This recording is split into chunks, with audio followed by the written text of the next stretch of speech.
Good morning.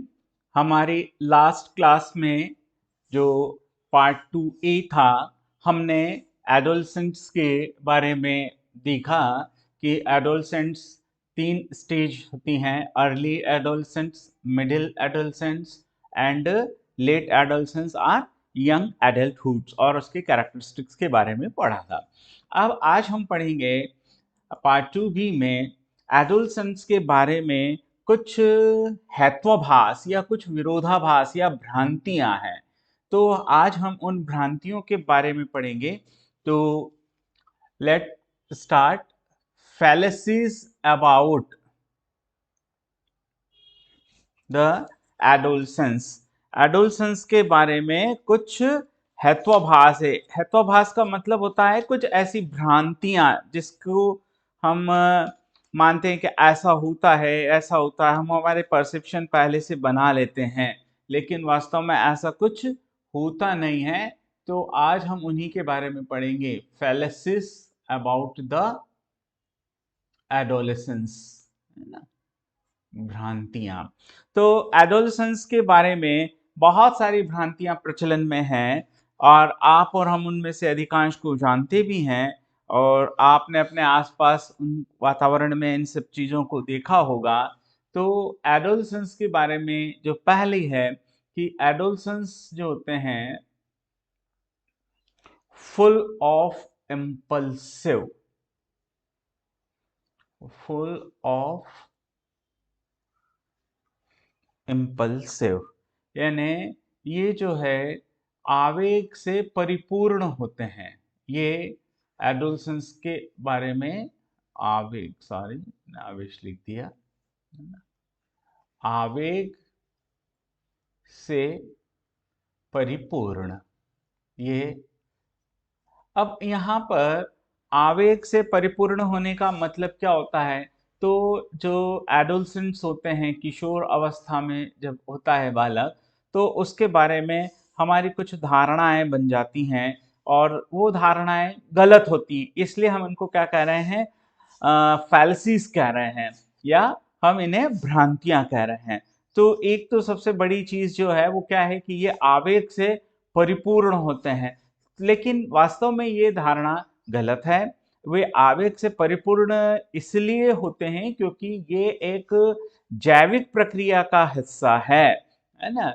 हमें पता है कि किशोरावस्था जब होती है तो उसकी बॉडी में, किशोर की बॉडी में हार्मोनल चेंजेस जो होते हैं वो बहुत फास्ट होते हैं, और वो उनके साथ कॉप अप नहीं कर पाता है। ऐसी स्थिति में टीचर्स का रोल होता है कि वो उसके साथ सही तरीके से, समाज भी सही तरीके से उसके साथ पेश आए, क्योंकि इसमें न्यूरॉन्स जो होते हैं वो अधिक स्थायी हो जाते हैं, और इसमें आत्म जागरूकता की क्षमता स्थापित होती है। तो आवेग होता है, लेकिन आवेग के पीछे का कारण भी तो आप देखिए कि ये हार्मोनल चेंजेस के कारण हो रहा है। और हार्मोनल चेंजेस क्या है? एक बायोलॉजिकल प्रोसेस है, ये हमारे जैविक प्रक्रियाओं का एक महत्वपूर्ण हिस्सा है। और ये जैविक प्रक्रियाएं जो होती हैं न केवल हमारे शरीर में परिवर्तन लाती है, अपितु ब्रेन में भी ये बहुत इम्पोर्टेंट रोल प्ले करती है। तो यहाँ पर नए नए न्यूरल कनेक्शंस स्टैब्लिश होते हैं, और साथ ही साथ उसके अंदर कुछ शारीरिक परिवर्तन भी होते हैं। और जब ऐसे में उसे किसी का साथ नहीं मिलता है, तो ऐसी स्थिति में वो, उसका जो डायरेक्शन से वो चेंज हो जाता है, और फिर हम कहने लगते हैं कि भाई ये तो बिगड़ेल है, या ये किसी की सुनता नहीं है। तो वास्तव में ये सब चीजें हम इसलिए कह रहे हैं क्योंकि हमारा उसके बारे में एक मिसकंसेप्शन है। तो फैलेसीज, फर्स्ट जो फैलेसीज है वो क्या है कि किशोर जो होते हैं वो आवेगी होते हैं। दूसरी जो फैलेसीज होती है कि किशोर जो है वो क्या चाहते हैं? स्वतंत्रता चाहते हैं। रोक टोक बिल्कुल उनको पसंद नहीं होती है, तो दे वांट इंडिपेंडेंस, है ना, independence and don't think of don't think of adults, है ना। एडल्ट्स मतलब यहाँ उसके परिवार के बड़े बुजुर्ग, उसमें माँ बाप भी शामिल है, भाई बहन भी शामिल हैं, रिश्तेदार भी शामिल हैं। तो जो सेकंड जो वो फैलेसीज है वो क्या है कि वो स्वतंत्रता चाहते हैं, है ना, और किसी भी प्रकार की रोक टोक जो होती है, स्वतंत्रता चाहते हैं, है ना, और बड़ों के बारे में नहीं सोचते हैं, ऐसी एक भ्रांति है। पर ये भी मैंने जैसे कहा कि एक फैलेसीज है, वास्तव में ऐसा होता नहीं है, बड़ों के बारे में नहीं सोचते। आपके आसपास भी ऐसा बहुत कुछ आपको देखने को मिल जाएगा, घर परिवार में भी ऐसा उदाहरण मिल जाएगा, स्पेशली 10 से लेकर 18-19 साल की एज में, कि आप उसे किसी काम का कहते हैं, वो रजिस्ट करता है ना, वो अपने मन मर्जी से अपने फ्रेंड्स के साथ घूमना चाहता है, अपनी इच्छा से अपनी एक हेयर स्टाइल मेंटेन करना चाहता है, क्लॉथ्स जो होते हैं, कपड़े जो होते हैं, वो भी अपनी इच्छा से पहनना चाहता है ना। लेकिन ये जो है वास्तव में ये एक फैलेसीज है। इसलिए फैलेसीज है क्योंकि उसके शरीर में जो हार्मोनल चेंजेस हो रहे हैं, तो बड़े बुजुर्ग क्या करते हैं, अभी भी उसे बच्चा समझते हैं।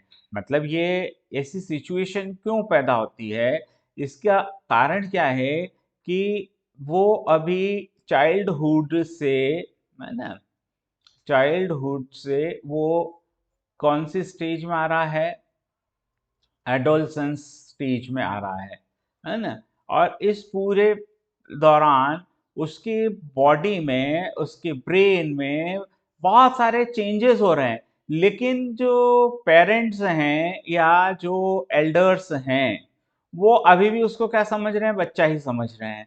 तो बच्चे में तो परिवर्तन आ रहा है, लेकिन पेरेंटिंग का जो तरीका है, पेरेंट्स में वो चेंजेस नहीं आ रहा है।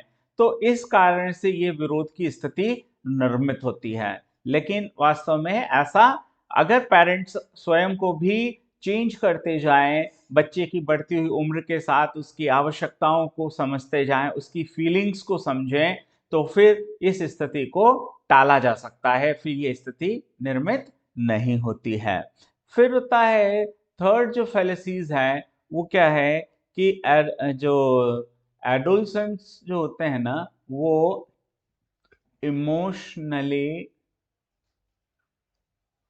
इरेटिक होते हैं, इमोशनली इरेटिक, है ना। तो इमोशनली इरेटिक का मतलब क्या है कि उनका जो भावनाओं पर जो नियंत्रण होना चाहिए, है ना, वो होता नहीं है। यानी उनकी जो भावनाएं जो होती हैं वो अस्थिर होती हैं, भावनाएं अस्थिर होती हैं। अब इसके पीछे रीजन क्या है कि जैसे जैसे उसका मस्तिष्क विकसित हो रहा है, यहाँ उसके न्यूरॉन्स डेवलप हो रहे हैं, वो बच जब 5 साल की एज था, मान लिया कि 0 से लेके 3 साल तक तो वो घर से बाहर ही नहीं निकला, वो अपने पेरेंट्स के इसमें रहा।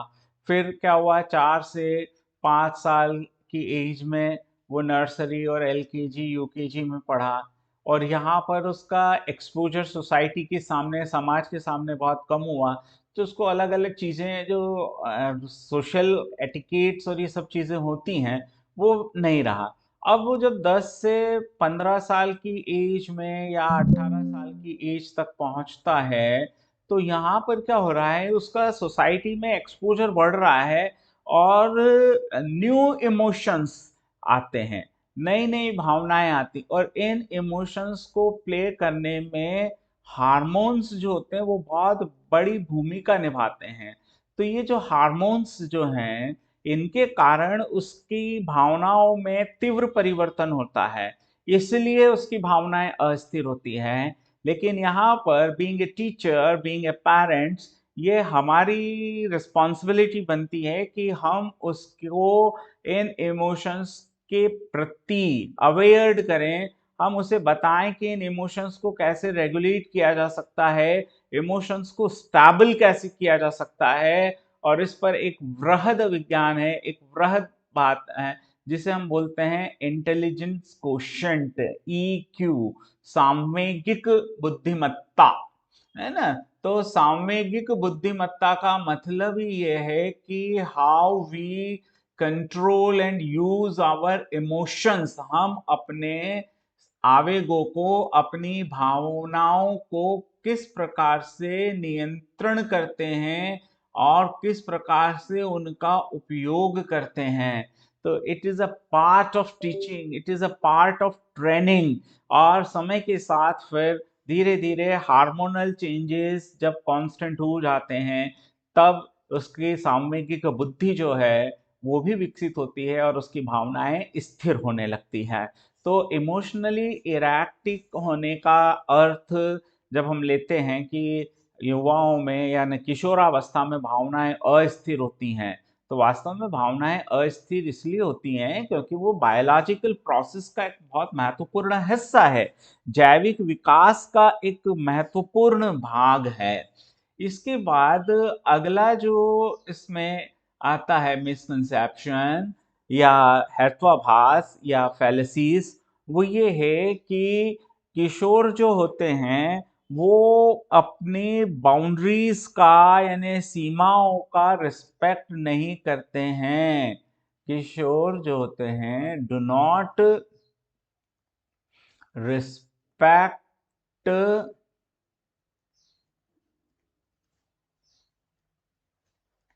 बाउंड्रीज, है ना।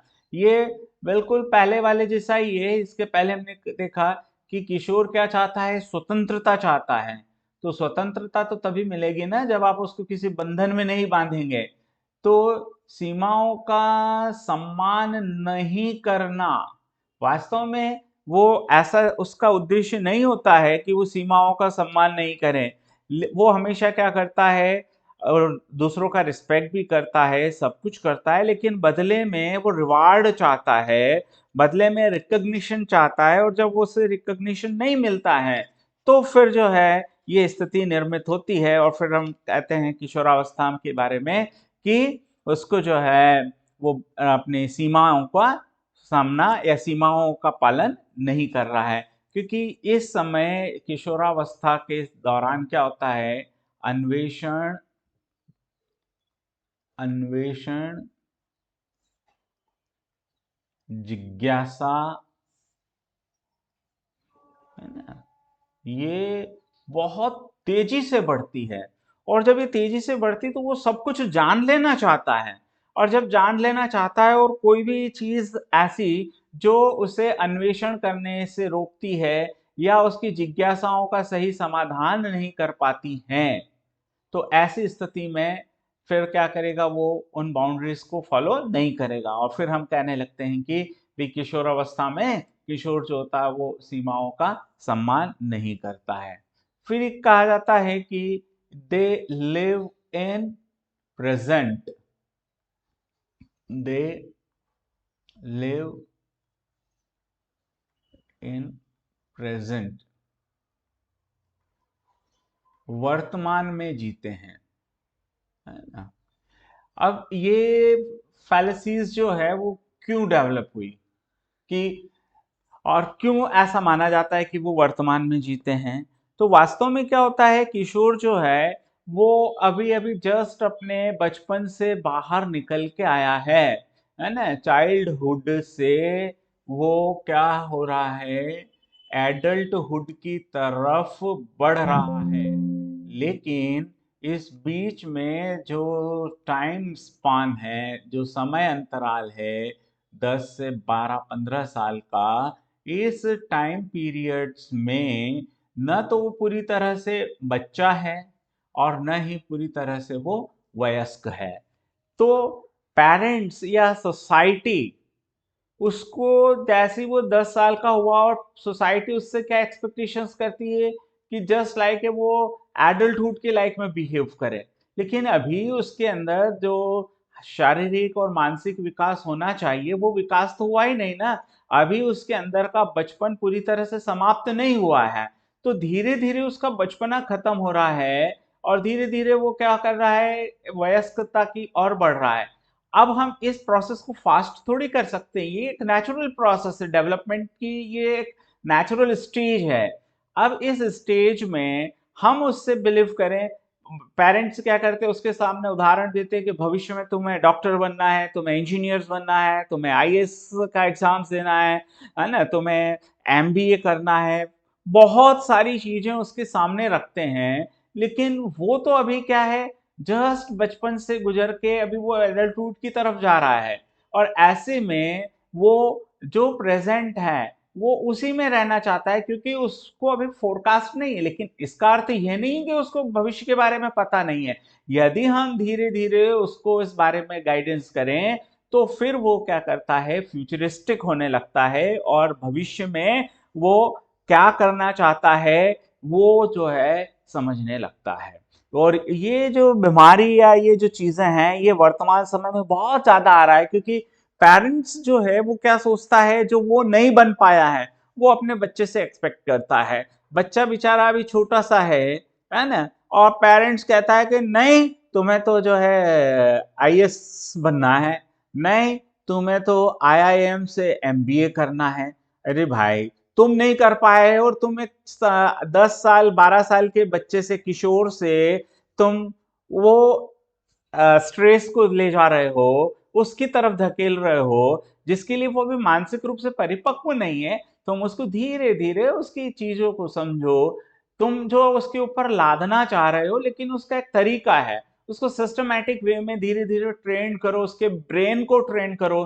तो जब आप उसके ब्रेन को ट्रेन करोगे तो ये फैलेसीज आपके अपने आप खत्म हो जाएंगे, और उसको भी लगेगा कि नहीं, पेरेंट्स जो हैं या सोसाइटी जो है या ग्रैंड पेरेंट्स हैं या मेरे ब्रदर सिस्टर्स हैं, they are my well wishers. लेकिन आप उसको बिल्कुल एकदम से लाद देते हैं तो फिर वो दिक्कत होती है।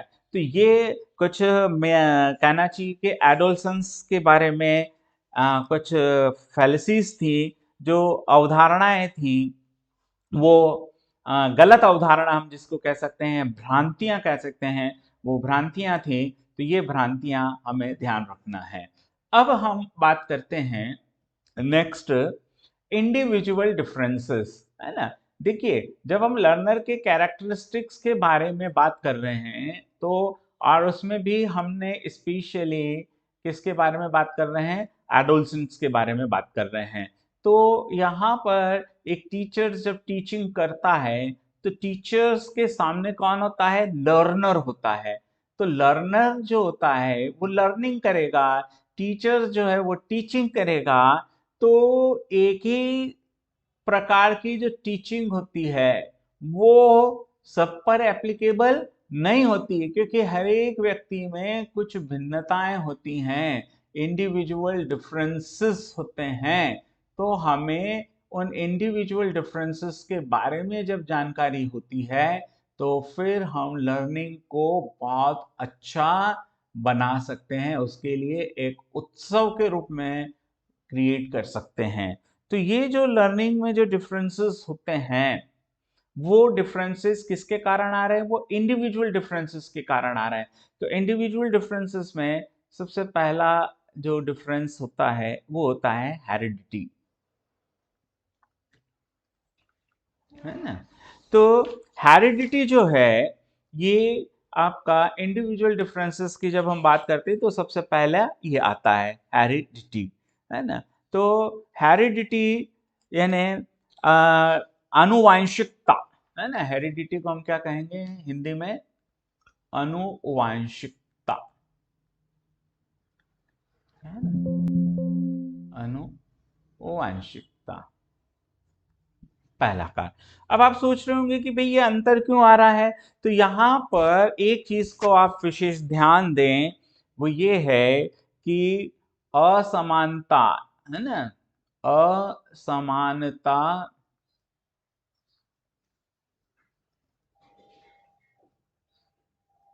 प्रकृति का सिद्धांत है और इस सिद्धांत का हमें पूरी तरह से पालन करना है। असमानता प्रकृति का एक सिद्धांत है। इसको हम इंग्लिश में ये कहेंगे कि डिफरेंस जो है ना, या डिसिमिलैरिटी, असमानता के लिए और एक सही शब्द क्या होगा हमारा, डिसिमिलैरिटी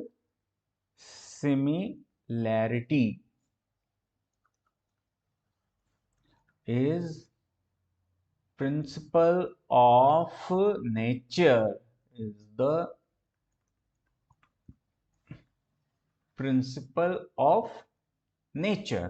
यानी असमानता जो है वो प्रकृति का सिद्धांत है। इसका अर्थ क्या समझे हम, तो इसका अर्थ इतना सा है कि नेचर में कोई भी दो व्यक्ति एक जैसे स्वभाव के नहीं हो सकते। इवन अगर हम बात करें दो ट्विंस की, तो वो ट्विंस, तो अब आप देखिए कि दो ट्विंस हैं तो they have same biological mother, same biological father, और वो एक ही समय पर उनका जन्म भी हुआ है, एक ही स्थान पर जन्म हुआ है, एक जैसे वातावरण में वो पल बढ़ रहे हैं, लेकिन फिर भी दोनों के स्वभाव में क्या आ जाता है, अंतर आ जाता है ना। तो दो जुड़वा एक समान नहीं हो सकते, तो फिर इस प्रकृति में दो मनुष्य या दो बच्चे एक जैसे कैसे हो सकते हैं। तो ये जो परिवर्तन या डिसिमिलैरिटीज जो होती है, ये बहुत अलग अलग टाइप की हो सकती है। ये रंग के आधार पर हो सकती है, ये ऊंचाई के आधार पर हो सकती है ना, ये उनकी शारीरिक बनावट के आधार पर हो सकती है। सारी चीजें हैं ये, है ना, शारीरिक बनावट। लेकिन ये सब तो वो कैरेक्टर्स हैं जो आपको बाहर से दिखाई दे रहे हैं, विजिबल हैं।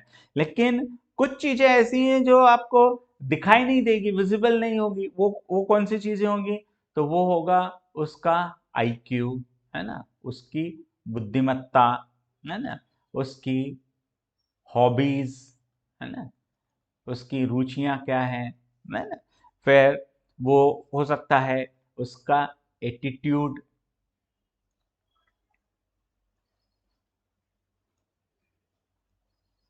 एटीट्यूड, और देन एटीट्यूड के साथ साथ आप और भी बहुत सारी चीजें उसके अंदर ले सकते हैं। तो ये जो पहला कारण है वो क्या है हमारा, हेरिडिटी।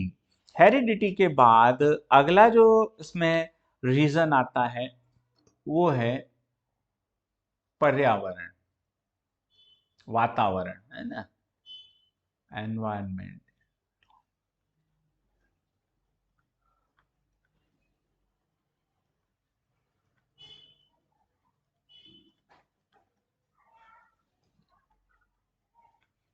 वह वातावरण जहां पर उसका विकास हो रहा है। तो उसका विकास जिन परिस्थितियों में हो रहा है, वो पर्यावरण भी उसकी गतिविधियों को प्रभावित करता है ना। तो यहाँ पर्यावरण में उसको क्या मिलेगा, तो यहाँ उसको सामाजिक विचार, है ना, ऑब्लिक हम कह सकते हैं सांस्कृतिक विचार, परंपराएं,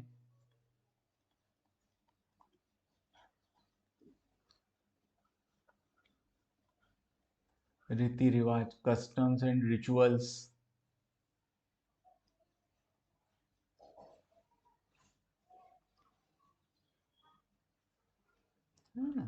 तो social thoughts, cultural thoughts, rituals, ये सब चीजें व्यक्ति के ऊपर उसकी भिन्नताओं के लिए जिम्मेदार होती हैं। तो यहाँ पर उसका जो दृष्टिकोण है लाइफ के प्रति या चीजों को देखने के प्रति, दृष्टिकोण, ये बहुत इम्पोर्टेंट बात है। तो ये आता है आपका एनवायरमेंट्स में, है ना। तो एनवायरमेंट्स में जब हम बात करते हैं तो एनवायरमेंट का मतलब केवल फिजिकल सराउंडिंग्स नहीं है ना, ध्यान रखें। एनवायरमेंट्स का यहाँ पर हम अर्थ किससे ले रहे हैं, उसके सामाजिक सांस्कृतिक परिवेश से, जिसमें परंपराएं भी हैं, है ना, ट्रेडिशन, रिचुअल्स, कस्टम्स, कल्चर, ये सारी चीजें इसमें इंक्लूड हैं। तो यह आपका हुआ इसके डिफरेंस का एक कारण, ये सेकंड कारण है। अब हम आते हैं नेक्स्ट रीजंस पर। तो जो नेक्स्ट रीजन है वो है रेस एंड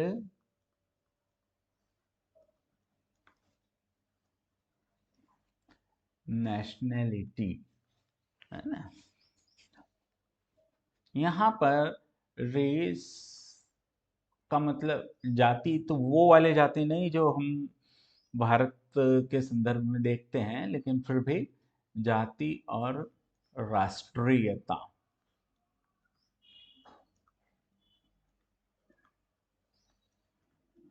है ना। समटाइम्स ये जो राष्ट्रीयता जो होती है ना, ये इससे ज्यादा इंपॉर्टेंट ये हो जाती है। इसका मैं एक बहुत बेसिक एग्जांपल्स आपको, अभी लेटेस्ट एग्जांपल्स मैं आपको बता रहा हूँ कि कर्नाटक में अभी प्रेजेंट्स में क्या हो रहे हैं, चुनाव हो रहे हैं, और आप लोगों ने एक नाम सुना होगा, नंदिनी।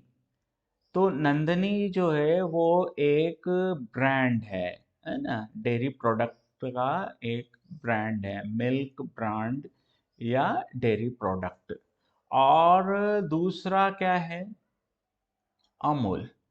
अब अमूल जो है वो बेसिकली कहाँ से है, गुजरात से है।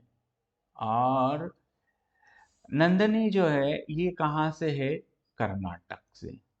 अब आप देखिए विवाद किस बात को हुआ कि भाई अमूल कर्नाटक में क्यों आए, जब हमारा अपना एक ब्रांड है। तो यहाँ पर राष्ट्रीयता की बात हम करते हैं, तो राष्ट्रीयता तो सब दोनों भारतीय हैं, लेकिन यहाँ पर क्या हो गया, उनका क्षेत्रवाद आ गया। क्यों, क्योंकि कन्नडिगा वो वर्ड है, तो दे love for their own state, their own customs. तो ये चीजें भी बहुत हद तक प्रभावित करती है ना। जैसे अगर हम भारत और चीन के संदर्भ में हम बात करें, है ना, तो भारत और चीन के बीच में हमेशा सीमा विवाद है, ठीक है। तो यहाँ पर आप देखें कि जो डिफरेंसेस जो आ रहे हैं, वो डिफरेंसेस किसके कारण आ रहे हैं, बिकॉज ऑफ नेशनलिज्म। तो अगर कोई इंडियन एडोलसेंट होगा और एक चाइनीज एडोलसेंट होगा, तो दे हैव डिफरेंट थॉट्स, है ना, just because their nationality is different, है ना, उनकी राष्ट्रीयता भिन्न है। इसके कारण दोनों किशोर के जो विचार होंगे, दोनों किशोर के जो थॉट्स होंगे, उनमें भी डिफरेंस आएगा। तो नेशनलिटी इसके लिए रिस्पॉन्सिबल है। तो नेशनलिटी भी किशोरों में जो अंतर होता है उसके प्रति उत्तरदायी। फिर आता है आपका सेक्स या जेंडर, है ना। हम सेक्स के बजाय हम बात करेंगे जेंडर, वर्ड ज्यादा प्रॉपर होगा, है ना। तो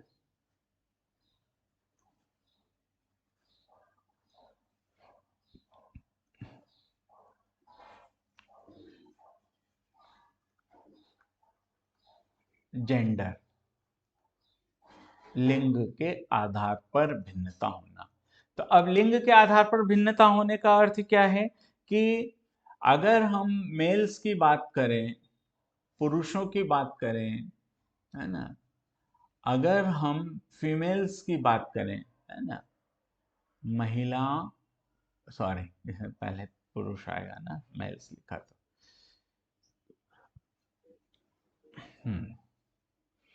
पुरुषों और महिलाओं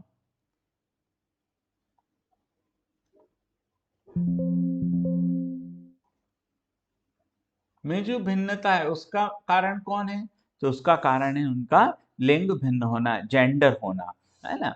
अब यहाँ पर आप देखें कि बहुत सारी चीजें हैं, इसको अदरवाइज नहीं लेना है, लेकिन महिलाओं में सौंदर्य बोध जो होता है वो पुरुषों की तुलना में ज्यादा होता है, ऐसा स्टडीज से भी कंफर्म हुआ है। और एक बेसिक उदाहरण, पुरुष जो है वो सौंदर्य बोध के प्रति, मतलब सौंदर्य बोध का मतलब यहाँ क्या, खुद को सजना संवारना, तो पुरुषों में ये प्रवृत्ति कम पाई जाती है, लेकिन महिलाओं में ये प्रवृत्ति ज्यादा होती है। तो ये किसके कारण हो रहा है? Because of just gender.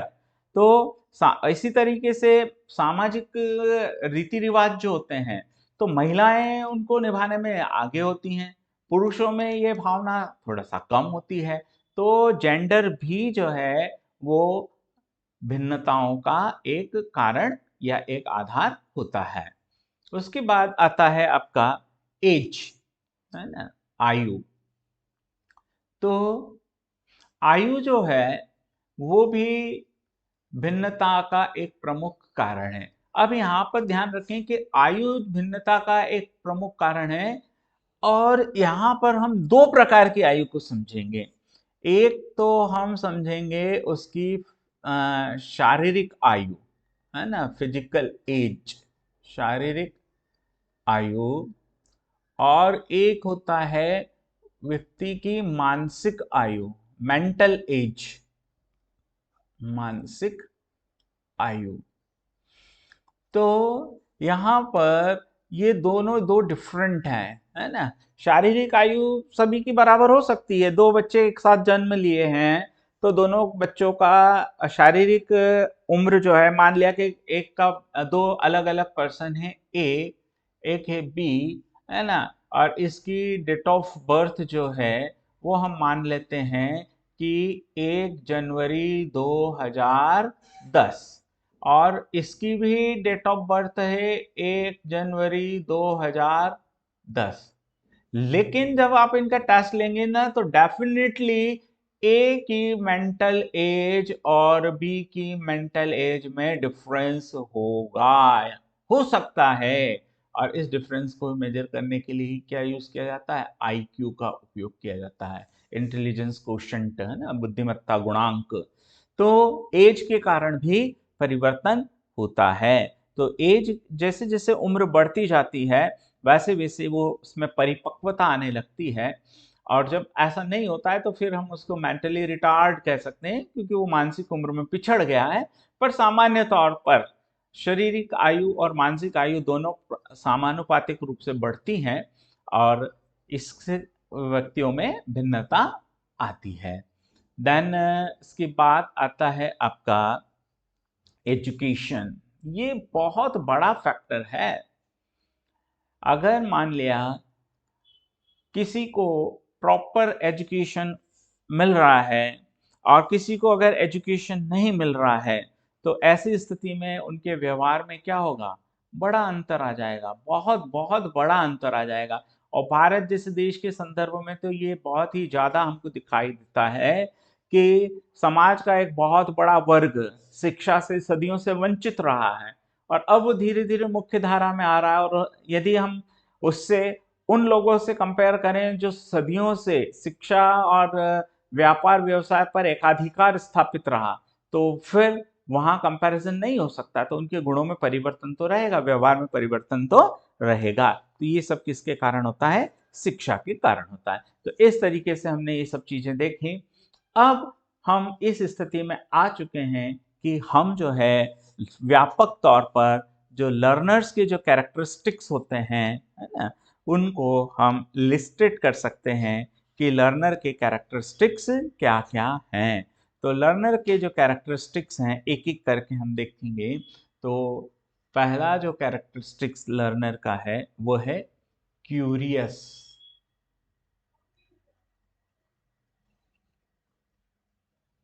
Curious यानी लर्नर जो होता है वो क्या होता है?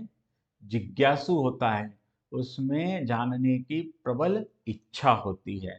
तो लर्नर जो है वो आपका क्यूरियस होता है। फिर सेकंड है क्रिएटिव।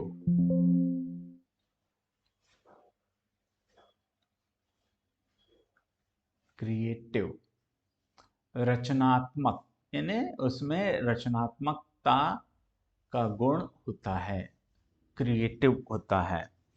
फिर नेक्स्ट जो होता है वो है आपका रेसिलेंस,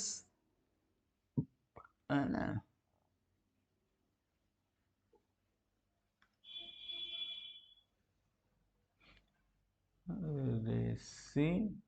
रेसिलेंस, है ना, टू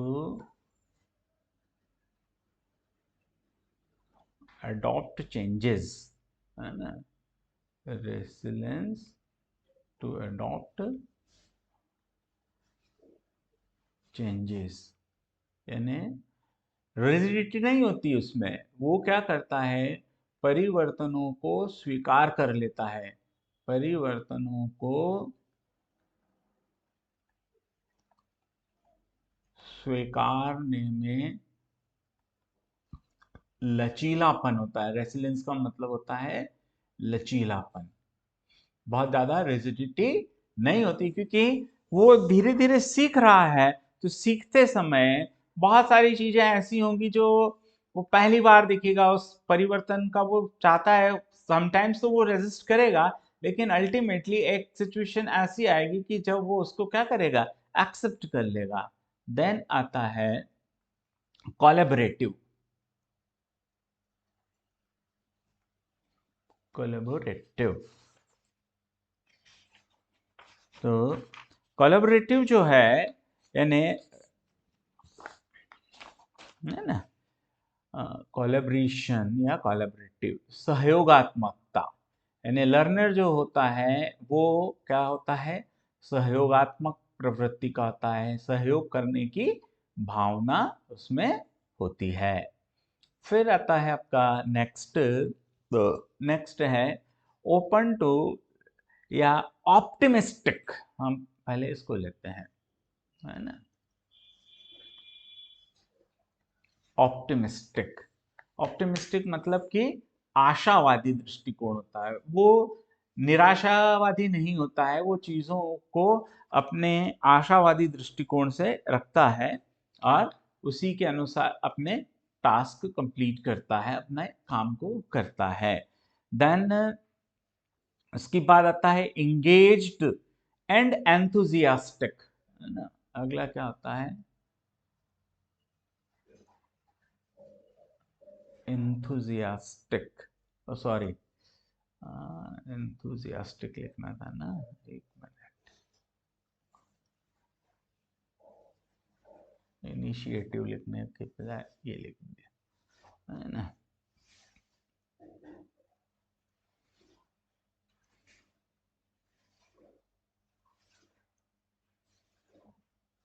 engaged and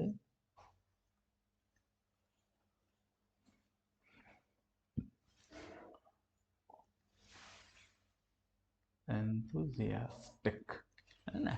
तो engaged and enthusiastic का मतलब क्या हुआ, वो हमेशा अपने आप को engage रखता है, व्यस्त रखता है और उत्साही बना रहता है ना, नई नई चीजों को करने के प्रति उसमें उत्साह की भावना सदैव बनी रहती है। फिर एक अच्छे लर्नर में, या अच्छा न भी हो, लर्नर की हम तो बात कर रहे हैं, तो एक लर्नर जो होता है वो क्या करता है, इस, है ना, सॉल्व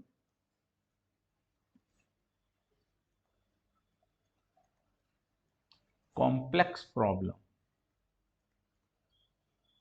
है ना, जटिल समस्याओं को हल करना, जटिल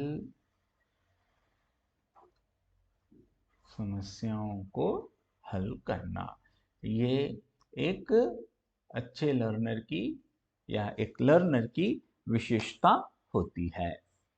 फिर अगला आता है क्रिटिकल थिंकिंग,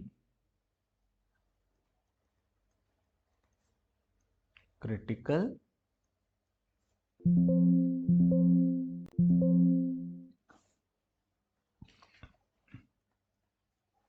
क्रिटिकल थिंकिंग, है ना, वो उसका जटिल चुनौतियां जो होती हैं उसको गंभीर रूप से चिंतन करता है ना।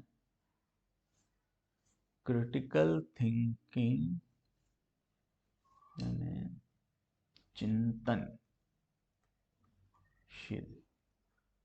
तार्किक चिंतनशीलता।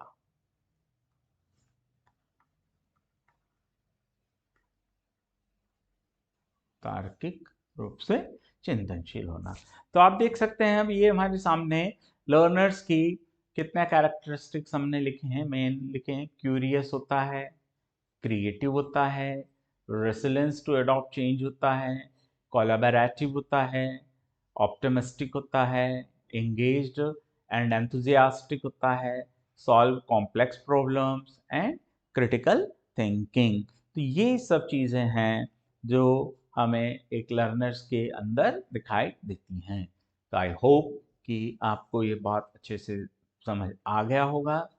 अगर आप और बेहतर वीडियोस चाहते हैं, कंटेंट चाहते हैं, तो आप जो है ज़्यादा से ज़्यादा मेरे इस चैनल्स को सब्सक्राइब भी करें, शेयर करें और कमेंट्स करके ये बताएं कि आप इसमें किस प्रकार की जानकारी या मटेरियल प्राप्त करना चाहते हैं। Thank you.